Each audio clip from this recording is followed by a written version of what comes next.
Okay. नमस्कार. मी doctor Mahendra Amarchand Lodha, माझे बंधू डॉक्टर राजेंद्र अमरचंदजी लोढा. आमच्या कुटुंबाची एक ट्रस्ट आहे आनंद प्रतिष्ठान. या आनंद प्रतिष्ठानला मागील काही वर्षापूर्वी माननीय महसूल मंत्री नारायण राणे यांनी एक जमीन दिली होती फॉर सोशल पर्पजसाठी, आणि तिथे आम्हाला एक वृद्धाश्रम, HIV हॉस्पिटल आणि जे काही गरीब लोकांना मदत करतील असे प्रोजेक्ट आम्हाला करायचे होते. ही जमीन सिरसाळा येथे आहे.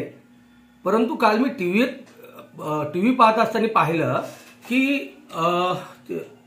आमदार सुरेशजी धस यांनी आमच्या कुटुंबाचं नाव घेऊन एक स्टेटमेंट दिलंय की तिथे बाबा अशी अशी जमीन आहे, त्यांना ट्रस्ट हॉस्पिटल टाकायला अटकाव करताय किंवा त्यांच्या संस्थेत नाव घ्या असं धनंजय मुंडे साहेब म्हणतायत म्हणून. परंतु मी तुमच्याद्वारे सर्व जनतेला एक सांगू इच्छितोय की खरोखर असा कुठलाही प्रकार नव्हता किंवा नाहीच आहे. मला हे कळालं नाही की सुरेश अण्णा धसनी ही गोष्ट का मीडियात सांगितली, तीही आमच्याशी कुठलीही सहनशीलता न करता त्यांनी ऍटलिस्ट आम्हाला एकदा विचारायला पाहिजे होती की बाबा प्रकार काय.